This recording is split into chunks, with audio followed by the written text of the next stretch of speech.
Before we begin, we want to advise that some of the content presented in this video is challenging to hear and may bring up strong emotions. Hello, my name is Bob, and I'm a senior fellow with the First Peoples Group, and we are partnering with the Canadian Race Relations Foundation to bring you a series of videos on the topic of anti-Indigenous racism. Today, we will be diving into our second video, focusing on anti-Indigenous racism in the education system.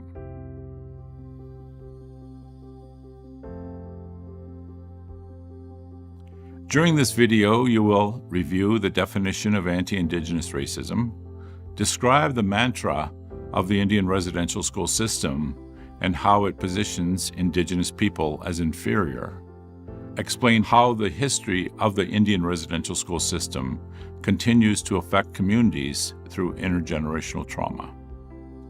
Let's take a moment to remind ourselves of what exactly anti-Indigenous racism is. Anti-Indigenous racism is defined as the ongoing race-based discrimination, negative stereotyping, and injustice experienced by Indigenous peoples within Canada. It includes ideologies and practices that contribute to the establishment, maintenance, and perpetuation of power imbalances, structural obstacles, and inequitable results in Canada as a result of colonial policies and practices. What are some examples of anti-Indigenous racism? In our previous video, we explained that according to the National Collaborating Centre for Indigenous Health, within Canada, anti-Indigenous racism is expressed in numerous ways, through stereotyping, stigmatization, and violence, as well as through many of the structures of Canadian society. Some examples of anti-Indigenous racism expressed through the many structures of Canadian society include the Indian Act. The Indian Act was purported to protect the rights of First Nations peoples by recognizing the legal and ethical responsibilities of the Crown. In reality, however, it created an enduring federal structure that could and does exert substantial control over First Nations identity, lands, resources, languages, and cultural practices. The reserve system. The continued existence of Indian reserves serves as one of the most visible reminders of race-based segregation of First Nations people in Canada. One of the most well-known forms of racism at the structural level was the residential school system, which was created to attempt the assimilation of Indigenous children into mainstream Canadian society.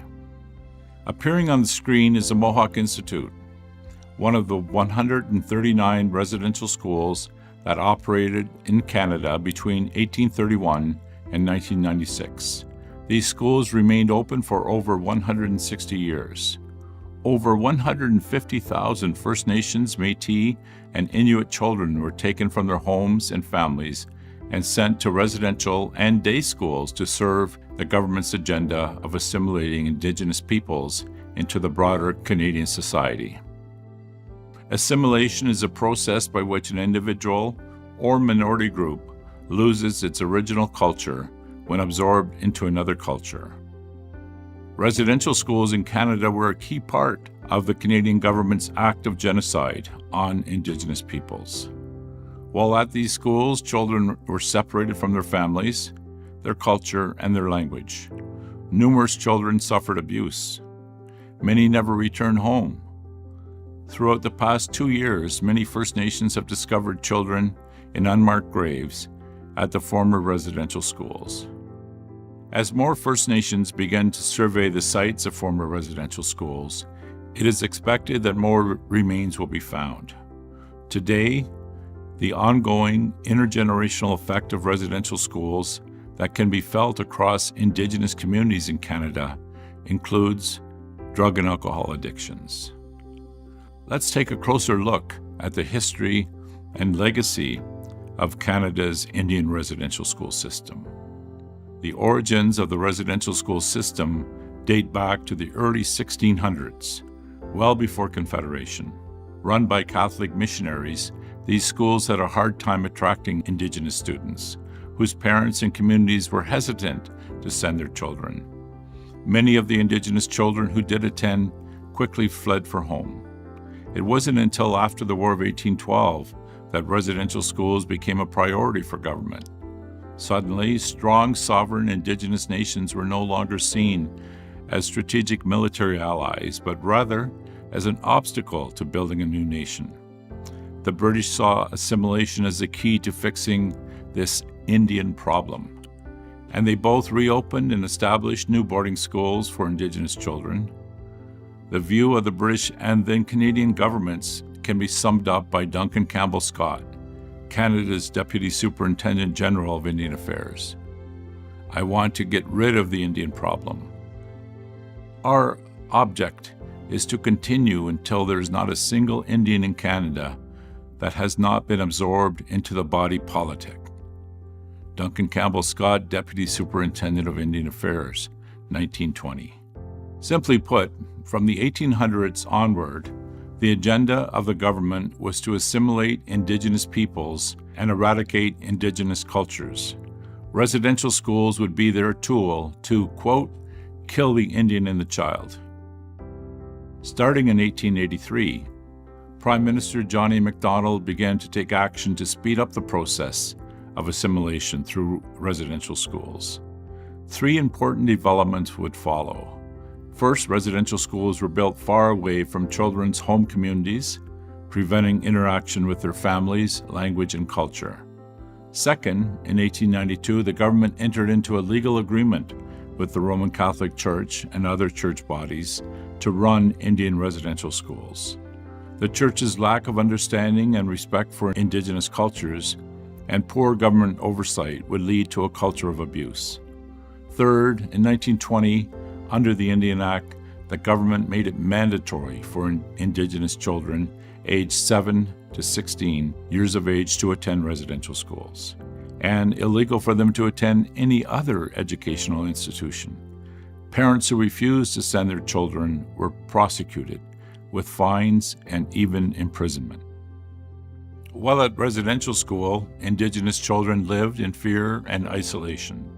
Students did not receive the same education as children in the public school system, and the schools were sorely underfunded. The school curriculum was set up as a half-day system, with one half of the day in the class and the other half occupied by labor and domestic chores. Students were forced to cut their hair short and received severe punishment for speaking their own language. Abuse at the school was widespread. Emotional and psychological abuse was constant. Physical abuse was used as a punishment, and sexual abuse was common. Children were bartered out and treated as slaves, often handed to anyone as free labor. For example, experiments performed on Indigenous children in 6 residential schools between 1942 and 1952 were actually medical atrocities. In these experiments, groups of malnourished Indigenous children were denied adequate nutrition and instead provided with a wide variety of supplements that caused extreme harm to the children. At every stage of the experiments, intervention, health care, and dental care was denied. They intentionally did not nourish these children to see what happened to their growth and development. These abuses, along with overcrowding, poor sanitation, and severely inadequate food and health care, resulted in a shockingly high death toll and created an unwanted legacy for the children and the children of children who attended residential schools that continues today and contributed to Indigenous peoples' increased risk of obesity and diabetes. In 1907, a government medical inspector reported that 24% of previously healthy Indigenous children were dying in residential schools. In 1922, the living conditions at Canadian residential schools was labeled by the medical community as a national crime. By the 1950s, it was clear that the government's strategy of assimilation was not working. Despite their efforts, Indigenous cultures had survived, and the government acknowledged that removing children from their families was severely harmful both to the health of the children and their communities. In 1951, the half-day work school system ended, and in 1969, the Department of Indian Affairs reassumed control of the schools, putting an end to church involvement. From then on, the government allowed Indigenous children to live with their families whenever possible, and schools began hiring more qualified staff. However, schools remained underfunded and the abuse continued. Most residential schools ceased to operate by the mid-70s. The last federally operated school closed in 1996. How does the legacy of the Indian residential school system continue to affect Indigenous communities today? Through my experience as former interim executive director of Canada's Truth and Reconciliation Commission, I see issues happening all over the country. We see intergenerational trauma. We see families disconnected. We see communities disconnected from their own people. But at the same time, we see some real hope and resiliency happening in our communities. I'm filled with hope about what the possibilities are. The road to that hope includes healing, it includes healthier communities, it includes investment in our education system, it includes really caring about Indigenous children and Indigenous families like the way we would care for any other family in Canada. We hope you enjoyed engaging with this topic today. Be sure to check back for the third and final video in this series to learn more about how Indigenous nations and communities are reclaiming their learning and knowledge-sharing spaces. Niawi, miigwech, thank you, merci.